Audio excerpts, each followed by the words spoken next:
Well, good morning, everybody. It's a real pleasure to see so many faces here, even for academic standards, potentially relatively early in the morning.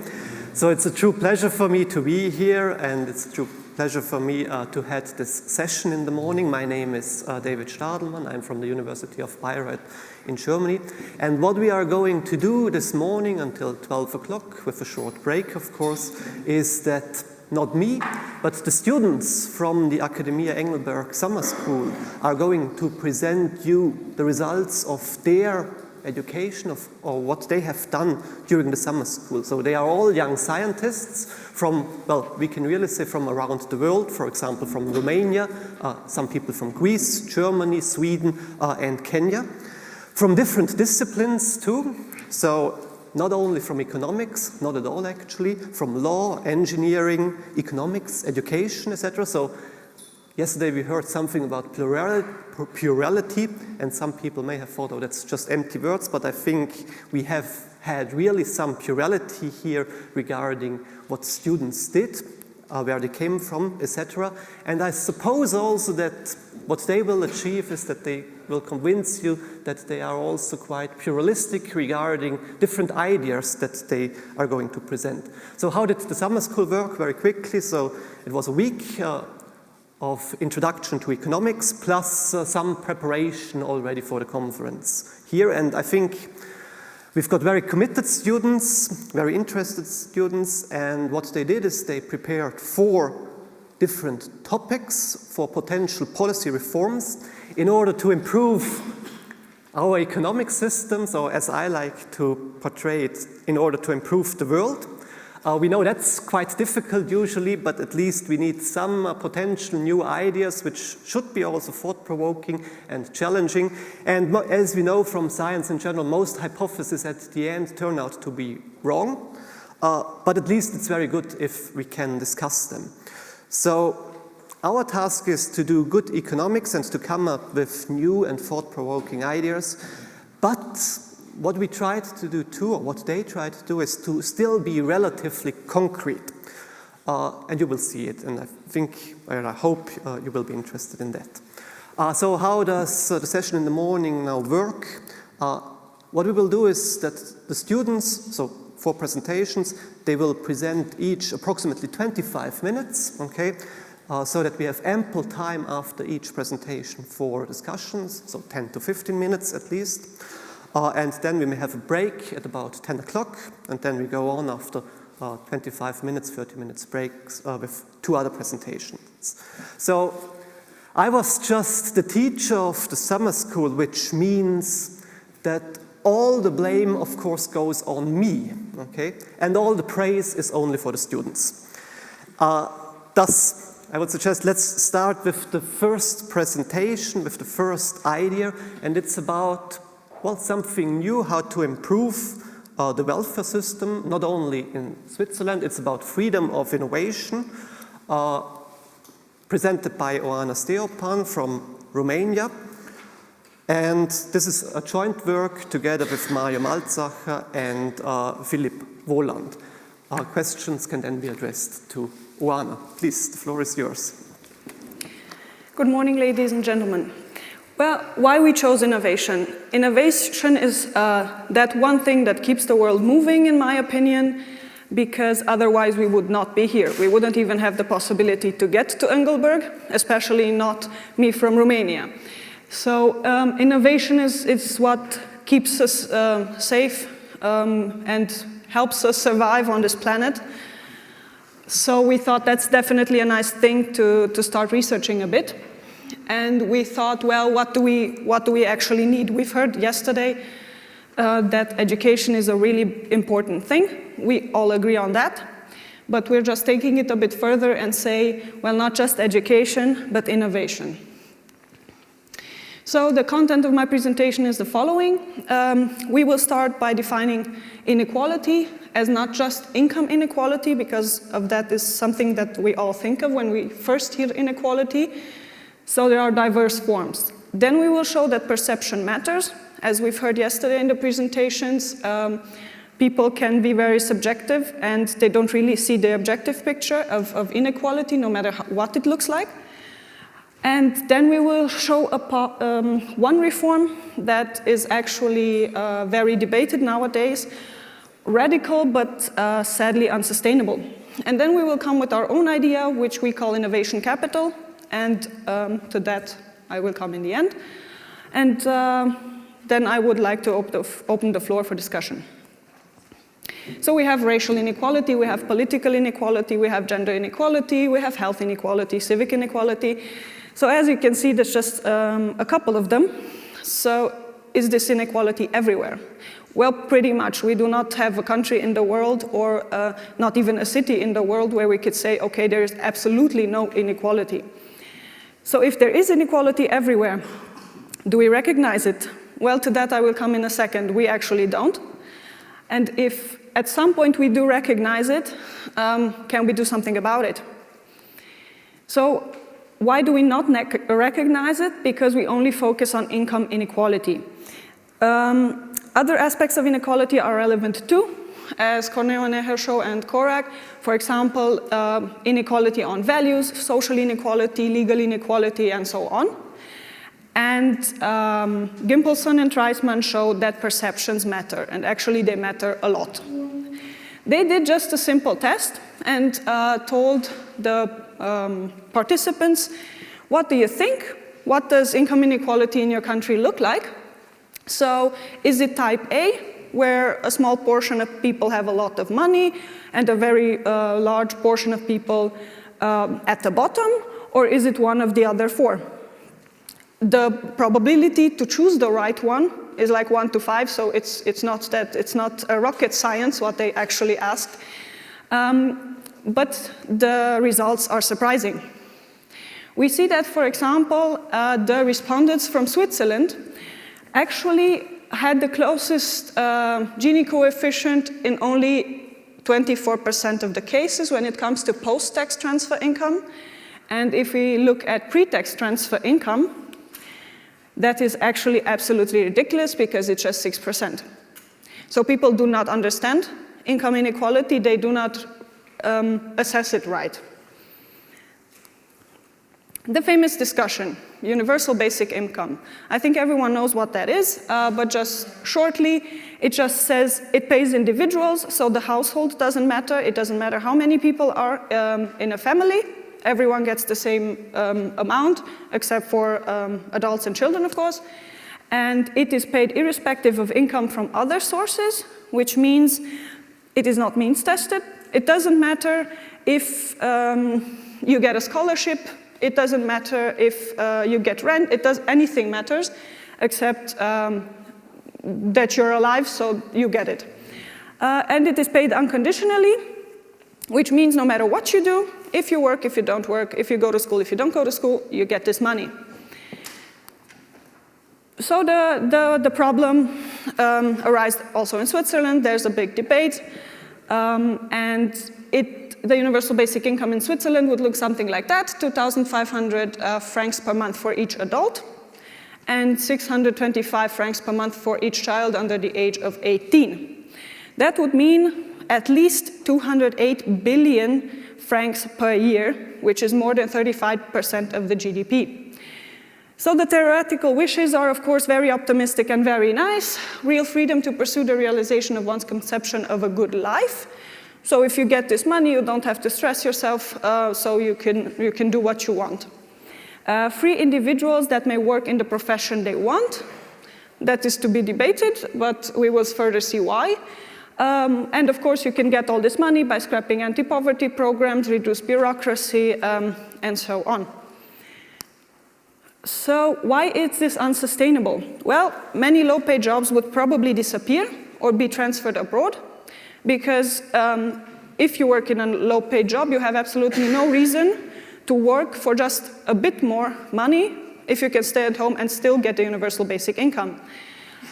Or the low-paid jobs would be no low-paid jobs anymore, because you would have to pay the people a lot more for them to have an incentive to come to work, which would be a pretty big economic problem.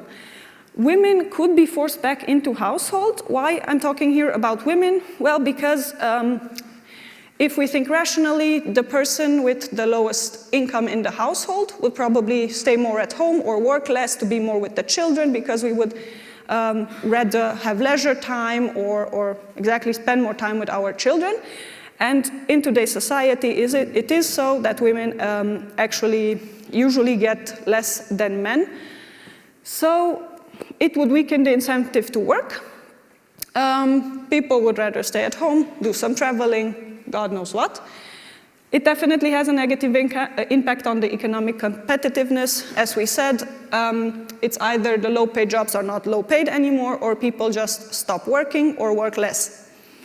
So our contribution at the summer school, it was that we actually noticed the social system would still be needed. I will show shortly why.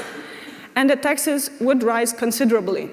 Of course, these things were also shown by the Swiss Federal Council, so it's not something new. We just tried to prove it to ourselves that it is so.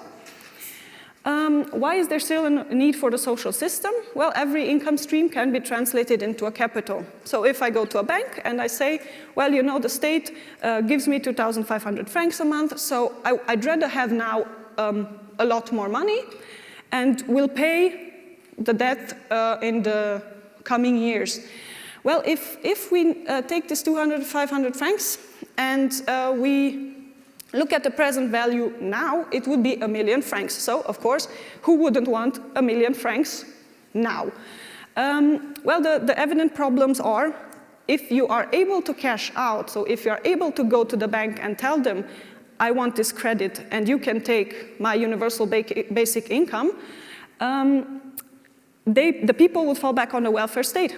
Because if you make a bad investment, 1 million francs is not impossible to lose.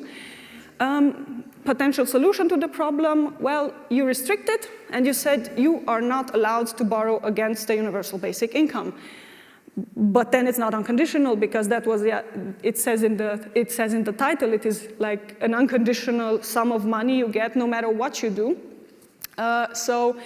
And then it can be used to finance one's conception of a good life. Because if I say, okay, my conception of a good life is to go to Russia and study Russian literature in Moscow, well, that costs a lot of money now, which will do good for my future, but then I cannot have all this money now, because with 500 francs, I cannot go to Russia and study in Moscow.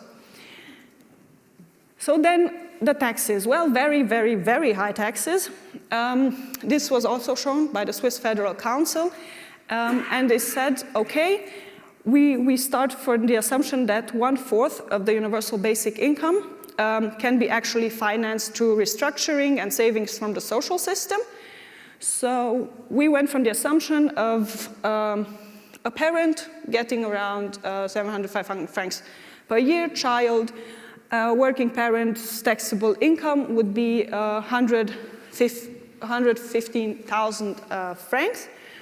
And when you look at the household with one parent working, one staying at home, and one child, well, you come to a very big sum of 44% just to finance the universal basic income for this family. And then other taxes to finance public expenditure. Well, it's going to get really, really high. The evident problems, well, for a progressive income tax, of course, the richer people get, the more they have to pay. So I seriously doubt that a person that has to pay 90% of their income in taxes would still stay in Switzerland. So Switzerland would lose probably all rich people. Taxes would probably be even higher due to the negative impacts on economy I just stated a while ago. So the taxes would definitely be too high to finance this. I'm not saying in the future under other economic circumstances that might be possible if we change the system a lot, but nowadays it's not. So, you know, young people are very eager and want things to happen today.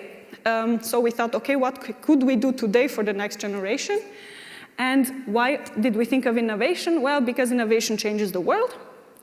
And everyone can be innovative at any time. We actually found research that showed young people and older people are the same amount innovative. The only difference is young people are more risk-taking, so they invest in maybe more science fiction-like projects than older people with more experience. So what do we need? We actually need opportunity inequality, equality, and where do we start with that? Well, we thought of a one-time unconditional payment at the age of 18. One time, well, on their birthday, the money would get transferred to the person's bank account, which is very easy to control and calculate the costs, because if you know today 1 million children were born, you know what you have to pay in 18 years. Unconditional, well, what the parents do doesn't matter, what they do doesn't matter, social status doesn't matter, so except having to have lived for at least 3 years in the canton. Why 3 years? Well, that's a number that can be debated. It can also be 2 years or 4 years. That's very easy to experiment. It depends on what the cantons find suitable. You can just say you will have to have been born here and get this. So no matter the opinion, we thought for at least 3 years, because sometimes parents just have the child in one canton and move to another the next day or something. So yeah, we didn't want it to be linked to where you were born. Payment, well, a particular sum depending on the canton, which is not really strange because it corresponds to federal Switzerland. Which particular sum we will come to in a second. And at the age of 18, so that all young people have the same opportunities. Okay, so the advantages of such a system would be similar to the Bildungskapital proposed by Eichenberger and Kukal. Maybe Professor Eichenberger could tell us more about that in the evening discussion. Well, it offers better opportunity equality amongst youth. You can study, you can travel, you can work, you can even finance some startup companies without having to borrow at the age of 18. Or you can just get a friend and say, okay, let's start a thing together, and then you have the double amount of money, which will be a lot, as you will shortly see. So, and you can also focus on education, self-development, without having to worry at the crucial age about surviving. The fact that it's a one-time payment makes it easy, very, very easy to finance. As shown, the money just gets transferred on your birthday, and then you have one hell of an 18th birthday. It's not bureaucratic. It's pretty easy. All the people get it at the same time. You do not have to ask for it. You do not have to do anything much for it. So, and it will definitely foster personal responsibility. Of course, a lot of people would say, well, giving a huge amount of money to an 18-year-old, it's not that good. I would like to say it's maybe not like that, because of course you're irresponsible at 18, but maybe just the fact that you have this amount of money and it is about your future, you would start becoming more responsible. So it's definitely an incentive for innovation and investment at an early age. And most of all, it is financeable. If you have young people that have huge amounts of money, well, you don't need to do a lot of things as a policymaker, because usually universities and other organizations would provide probably short and focused trainings. Because if you see that the people need this, universities usually react on their own. There is no change in the tax system, which makes it very plausible and easy without disrupting too much. And because it's decentralized, the responsibility is for your own children. So you do not have to pay for children in other cantons, which would probably give cantons the incentive to give more money. There's competition definitely between cantons, but that's not that. That's still the situation today, so that doesn't really change. The fiscal consequences can be easily estimated. As I said, if you know how many children are born today, you know what your costs will be in 18 years. And capital investment can be better controlled. And definitely, there's a possibility to experiment. If you notice as a canton, that sum is too small, then you just give a bit more, and then you just see what happens, more or less. Well, how is it financeable? Well, we looked at the scholarship program of Switzerland, which is really big. It's like 317 million francs paid by cantons. So the mean nominal value per recipient is approximately 6,500 francs per year. Statistics also show that usually students, when you're looking at university education, they study around 3.5, 4 years of bachelor's and 2.5 years master's degree. Just simple mathematics, all those years times 6,500 francs, we come to around a sum of 40,000 francs, which is the amount we thought would be definitely a first possibility. So that would allow university to raise tuition fees, which would then give the cantons possibility to stop investing so much in education, because people would actually be able to pay for it themselves. And that's where we get another sum of money. So the money that gets sent to education now would just get shifted to the innovation capital. And students now tend to be from rich parents because it costs a lot. As we talked at the summer school with our colleagues from Switzerland, it's immense. So for me from Germany, it's unthinkable to pay that much amount of money just to study. And of course, there will be savings from bureaucracy reductions because you don't have any scholarships, you don't need so many people looking at so many files to see which student is suitable. And there's definitely no more financial aid needed for young people because they have the money.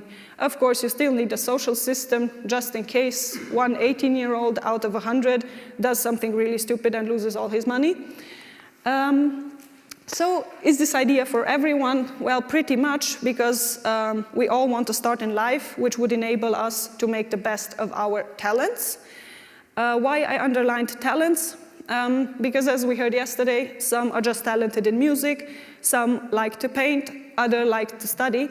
So not everyone likes to do the same thing.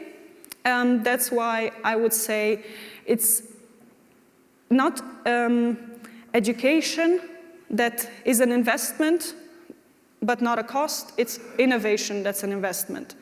And so if this idea of us would solve so many problems, why doesn't it exist yet? Well, it does, but on a very, very low level. For example, the Thiel Fellowship, which have a very interesting website, they just give young people 2 years, $100,000, because some ideas can't wait. This is very nice because on their website they also show what's become of the people that got this money, and none of them has just wasted it.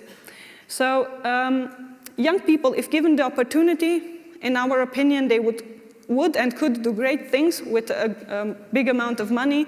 Of course, we need more financial education then, and probably the parents would need to help them in the beginning maybe with ideas, but that's about it. Giving people the chance to be innovative, they will do so.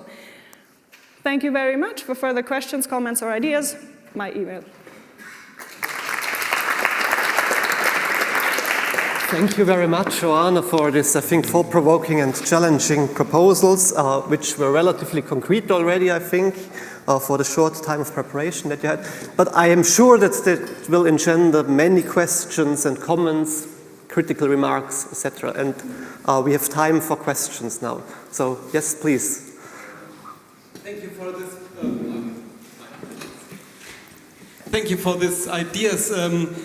I wonder whether there's some incoherency, because I mean, one of your main arguments against the basic income was if banks really behave irresponsibly, they could translate this lifelong income into a one-time payment. I wasn't talking about the banks being irresponsible, but the people. Well, but just with help of the banks. Wait, yeah. Otherwise, it wouldn't be possible to translate a monthly payment of 2,000 francs into a one-time 1 million payment. And then what you suggest is just a one-time payment. Well, exactly, but the sum is a lot smaller. If you compare 1 million francs to 40,000 francs, it doesn't really make much of a difference. So if you have 40,000 francs and you lose them, you can still do something of your future. But if you have 1 million francs which you have in debt and you have to pay it back somehow, you don't really have much of a future because everything you work for will just be to pay back that. So you need a social system for that. The losses would be enormous in that case. In this case, okay, an 18-year-old lost 40,000 francs. That is less than a sports car. So it's not that big of a deal. The situation is the fact that the sum is really, really small compared to the other loss of the universal basic income. Yes, please, the young lady over there. Thank you very much. It was really good. If there is competition between cantons, do you not think that there will be tax migration? Not really, because taxes don't change. Taxes don't change at all in our system. We're not looking at taxes. We just take the money from the scholarship programs and from the investments in education. And I seriously doubt that the cantons will have such a big discrepancy in the sum of money. Because, of course, it might be 1,000 francs, but I seriously doubt there's a family that would actually move from one canton to the other to have a child just because of 1,000 francs. So the differences cannot be that big that it shows some movement or some migration just for that purpose. Hans, yes, please. I understand it correctly. If you're a citizen in Switzerland and live at least for 3 years in one community and you're 18, then you are entitled to receive 40,000 Swiss francs. And the condition is that you spend or invest this money in your education. Exactly, yeah. Do you have any safeguards that instead of going to university, I use the money buying a car? Of course. That's the idea, and that's the difference between our innovation capital and the Bildungskapital from Professor Eichenberger, because we do not fix it for education. You can do whatever you want with it. If you have rich parents that actually tell you, okay, or they don't even have to be rich, they just have to say, we can pay for your education, just take a year off and see the world, or take a year off and study Russian in Moscow, you are able to do so. Our idea is not that you have to finance your education with it, because not everyone is meant to have a university education. Some people do not want to go to the university, they want to do other things, they want to start their own company. So why not give them the chance? Could I just quickly add to that question, please? So, I mean, you are proposing 30,000 francs, which will be different between cantons. Zurich will pay 40,000, Aargau perhaps just 20,000, okay? If you compare it now to the other proposal, this radical proposal of universal basic income, where do you have the safeguards there? So, just the comparison. Oh, have you got safeguards there? Well, you don't really. Yeah, exactly, I think so. So, the young lady over there. Hi, thanks for your presentation. What I'd be interested in is to know, maybe I just missed this part, but what do you think about the argument that inequality matters much earlier than with 18? About the fact that going from, when you start in primary school, that there are already two big differences, who is going to high school afterwards, who is afterwards going to university, the chances of what you do in your lives start much earlier than with 18. I totally agree with that. We also thought about that. The only thing would be to give that much amount of money to the children at the age of 7 would be absolutely ridiculous. And to give it to the parents, well, then it's not really the inequality of the young people that we're fighting then, because some parents will not act the way they should, will not invest it in the education of the children. Of course, we cannot solve all problems at once. We just thought maybe after the age of 18, young people are responsible enough to do whatever they think is suitable with that amount of money. Of course, the problem of inequality at a much younger age has to still be battled. Thank you very much. The man over there, please. No. Yeah. You, Gert, I've seen you. Yes, and I've seen you. We have time because we have time for the questions. More than enough. Your innovation capital concept very much. I'm assuming this would be means tested. I may have missed that when you presented it. So this is essentially to address those who don't have the benefit of a trust fund. And it strikes me that in many ways it is a scholarship, but it's not limited to a specific university education. Two suggestions, if I may, that would enhance this. One, essentially a business plan, one page or otherwise, that sketches out how these funds would be invested for this individual to make their life more meaningful. Two, a mentor of an older generation who can serve as a guide, as essentially a advisor, as it were, for the individual. With those two pieces, I think you're on your way to something very good. Thank you for your input. That's a very good idea. Thank you. Yeah, very interesting. Gert, yes, please. Oh, no, here, sorry. Just... I'd like to come back to your first remark. First of all, thank you for an inspiring presentation, of course. Well, in your first remark, you have argued that, let's say, inequality is more than income inequality, and I fully agree. But then I was a little bit astonished because the group has then more or less focused on financial means and tools in order really to improve the income inequality. And that doesn't fit so much together. And then let's come back to a proposal which was made by another participant just 1-2 minutes ago. I also strongly believe that let's say, to intervene at the age of 18 in order to bring people better placement in the education system is probably too late, really too late. And your answer was, it doesn't make sense to give money to a 7-year-old child.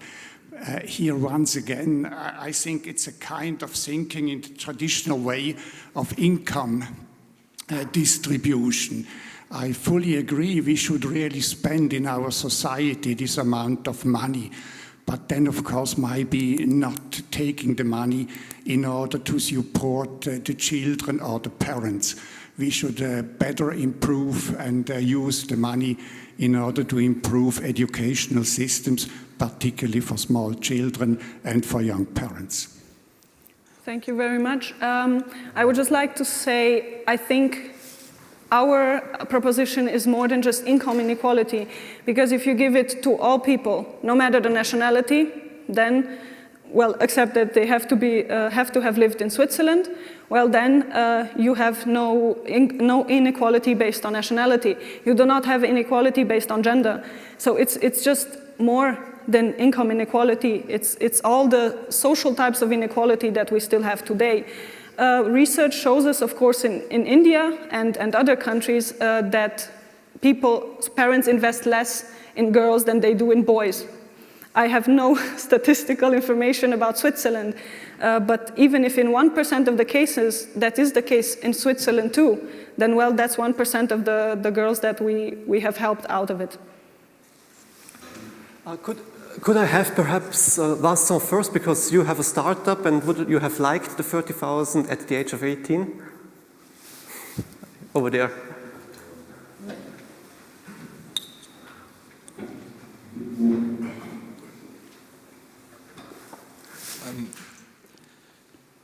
I mean, funding is something which is key, and I've just had one person who had to leave Switzerland because her debt basically put her in personal bankruptcy.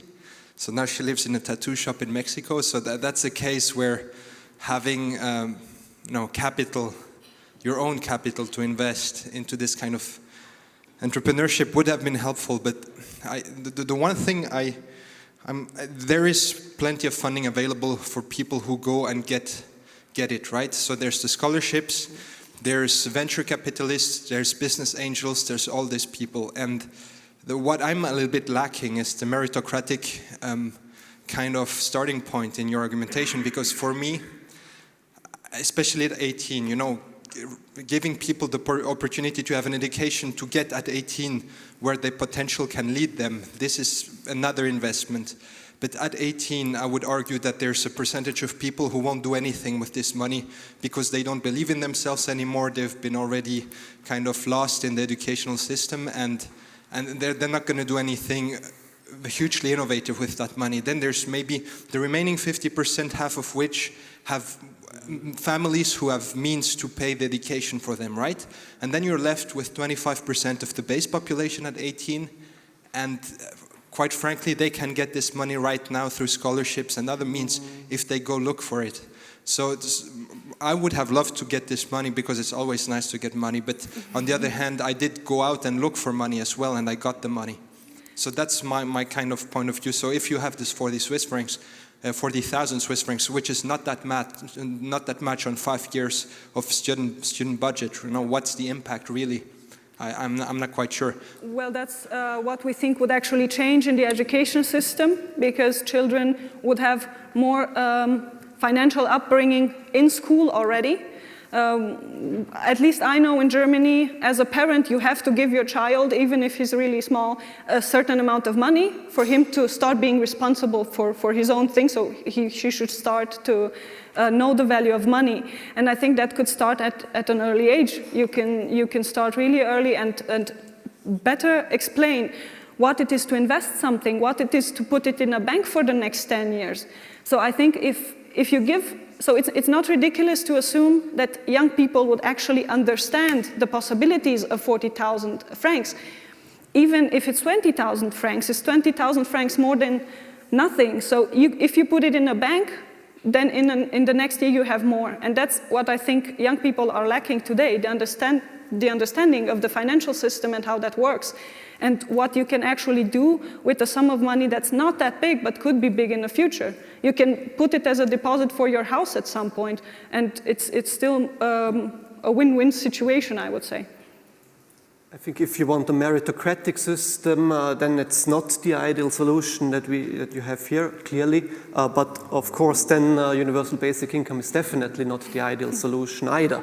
So it's not meritocratic. Gert, please. Yes, I've seen you. Yeah. Oh, yeah. After Gert. Yes. Thank you. I agree about the startup situation. I've a startup company since 15 years that survived 15 years, so I know about what it is about burning money. Then it's already an established company. Pardon me? Then it's not a startup anymore. Yeah, it's not startup anymore.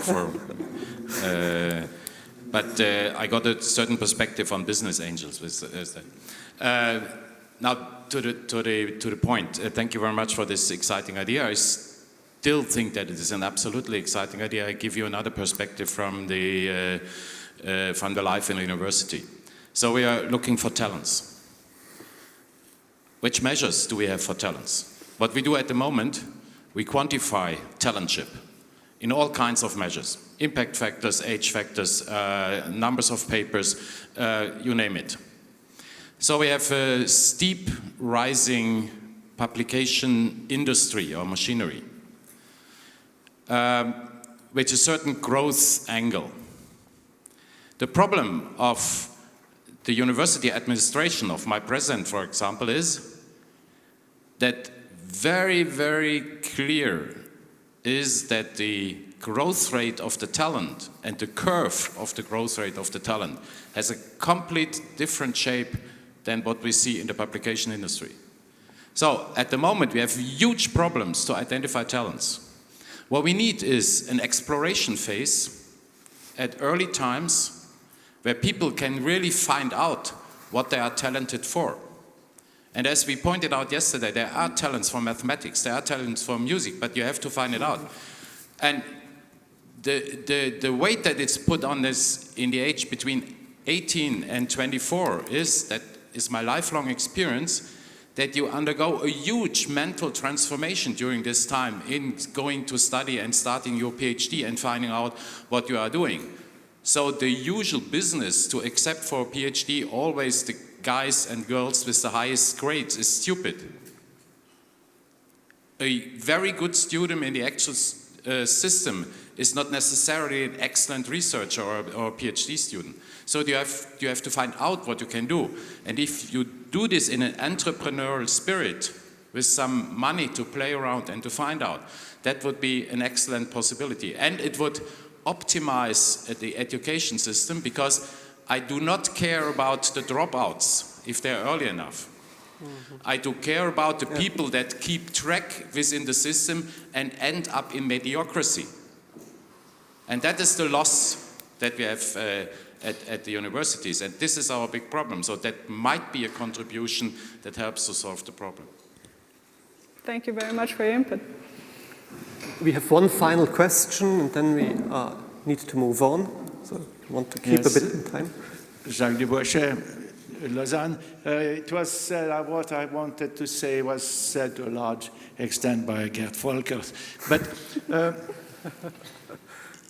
I like very much your idea, but I think it should be developed. Yeah. And I see the Thiel Foundation, and I see that they want to pursue unrecognized truth. They are clearly very selective on to whom they give. So you have to find a way to compensate for that. You want to be unselective, and you have to find a way. That's what Gert was saying. That's what we also tried, because with respect to the business angels and money for startups, we actually found a statistic that in Switzerland it's really hard for a startup to get the financing, because Swiss banks and Swiss financial institutions are pretty risk averse when it comes to young people. I do not remember the statistics, but I would gladly look into it again. It was pretty few people get it. Of course, you cannot have a perfect business plan when you're a startup, or when you want to start up with 18. You need mentors, of course, completely agree, but that's where I think schools can play an important role. Just a short additional remark. Yes, I wanted to make a remark on that in addition. It's about the unconditional basic income. I don't know how you have made your calculation, but of course, most people in Switzerland, except some exception, which are not negligible, but are getting a basic payment. The social support at the end is in Canton de Vaud something like 1,100 francs, plus health insurance, plus a lodgement. This is not so far. Huh? And of course, this money of the basic income will not come in addition to the rest. Of course, if I'm getting much more, I will lose 2,500. I don't know how they will do that, but they will do. So that at the end, there is nothing to pay, except for the women working with their children home. That's the major exception. Huh? That's a bit different to the number you have given. And we should not forget that we are going to vote on that. And I think this will be the first time in a whole country that, and since we are a bit enthusiastic about the future, we are going to vote yes. Social stigma. Thank you. I think the big difference is now you have a couple of people that need social support, then you will have all the people you have to pay the sum to. So the difference is enormous in the people you now pay and you will have to pay. Because Switzerland is still doing pretty well with social help.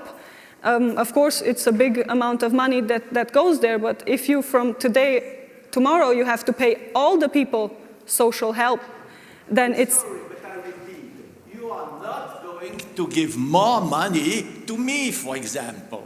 Huh? We are going to... This will be arranged so that the income of most people will remain the same. Only those who don't get something will get more. Yeah? Of course, this has to be arranged, but I will not get 2,500 more. I Thank you very much. I think we need to stop here. I guess the very nice thing of your proposal is also that changing the social system is extremely difficult, and sometimes it's nice to experiment a bit with relatively lower sums than to go immediately into the large sums. As good scientists, we like to experiment a bit first before we make the shocking revolution. And I think that is very appealing for your proposal. Thank you very much for the great presentation.